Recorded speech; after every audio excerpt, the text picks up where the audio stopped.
Russia is virtually the only country to stand in opposition to the so-called collective West, in the form of the well-known North Atlantic Treaty Organization, known as NATO. After all NATO countries, without exception, are making every effort and doing everything in their power to organize these hostilities against Russia to wage, as they believe, a war against Russia. Putin raises fresh world war fears as he says Russia is once again standing alone against NATO. On camera, Putin tells servicemen that Russia must be prepared to defend itself on its own. The Russian president claims NATO is effectively waging a proxy war against Moscow.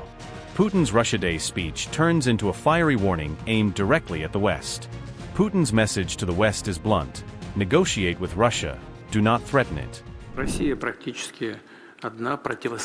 Russia is virtually the only country to stand in opposition to the so-called collective West, in the form of the well-known North Atlantic Treaty Organization, known as NATO.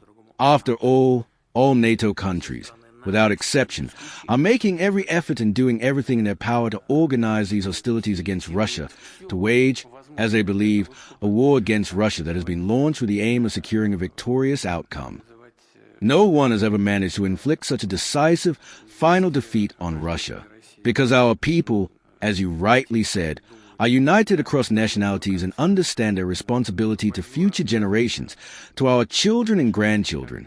There are quite a few young people sitting here, and you, God bless, will also have grandchildren and so on, future generations. We must think about this. No one else needs Russia but us. Only we are able to defend it, strengthen it, and create the conditions for its confident development. Everyone comes to us and joins forces, including in terms of intellectual contributions.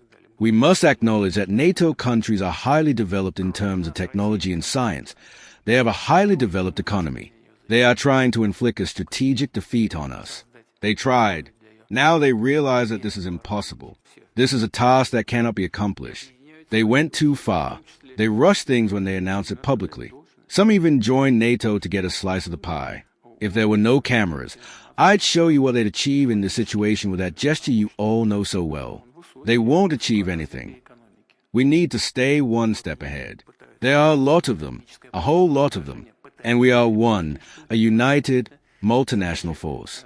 One, and we should not merely respond to the challenges they set before us, but stay one step ahead, step by step, not as fast as we would like, but we are still moving forward every single day. Every day.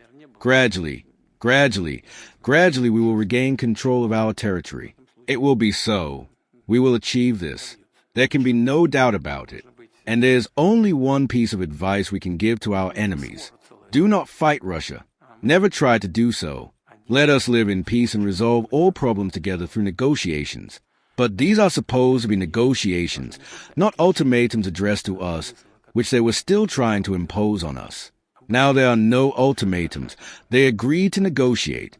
Yes, we agreed to negotiate, but only taking into account our national interests. We need to improve our capabilities and develop and strengthen them. We will do so. We have just been discussing Starlink, a sound technology, and low-capacity satellite constellations. This technology exists. It needs to be developed. I have just been speaking to some scientists and manufacturers, and there are other capabilities that the enemy does not possess. There are many things the enemy lacks, but which we possess, and there will be more and better. As for the B-class aircraft, we can see that the enemy is expanding the use of this military equipment to address a specific issue. The aim is to disrupt Russian society, to inflict psychological damage on us, to sow confusion amongst the Russian people, and to cause economic harm. They will not succeed. It is clear that this is a matter of particular concern to us. There are several tasks we must address. First, we must strengthen the country's air defense systems, various systems. I will not go into detail now. Experts are aware of this. We need to operate at different altitudes, with different targets to neutralize, and so on. We are doing this, and we will continue to do so. That is the first point. Secondly, as far as the economy is concerned, of course, we are suffering damage, but we are recovering quickly. They will not be able to cause us serious problems, but we must respond to them as best we can.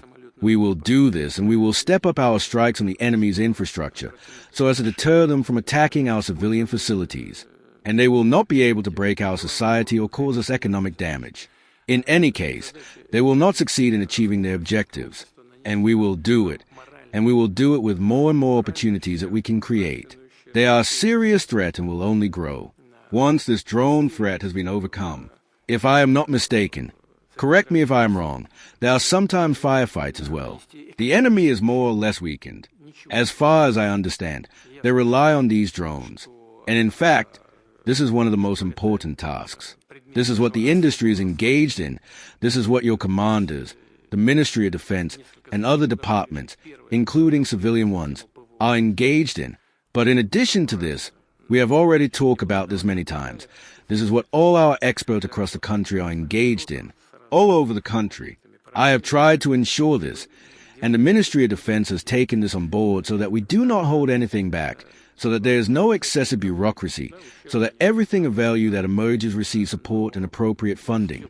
And this is what is happening. I would like all this to happen as soon as possible, but in any case, progress is being made in this direction. And this also applies to the State Defense Order. Of course, the most demanding items are procured and purchased within the framework of the State Defense Order. This is what we will do next. And our manufacturers and the defense industry are also working effectively.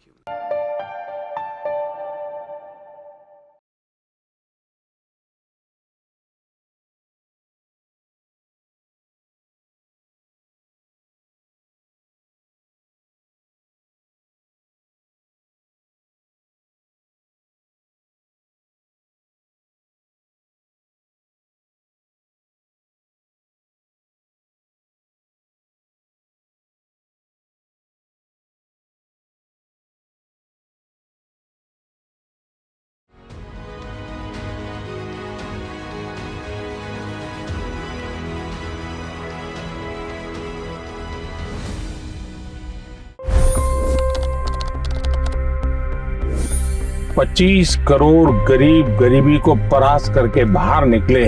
For the good of our nation, let's work together and let's truly make America great again. The fastest news breaks. Requested PM saying that look, you will have to speak to Putin and to Zelensky. The biggest news makers. The relationship with India is probably the most important bilateral relationship the U.S. will have for the rest of this century. The capital delivered quite an election result today. Expert analysis. The million-dollar question today is how to stop this dance of death. Ground reports. I'm standing at the crossroad of the Kumbh Mela. Behind me are more than 100 entry ghats. Long-form interviews. Exclusionary politics is reflected in Manipur case as well. You don't bother because this is a small state. Deep dive into burning issues. It's often said DRC could be the richest country in the whole world. It's because of what sits underneath. Why exactly did the US topple the Sheikh Hasina government? HT videos. We don't just break news, we break it down.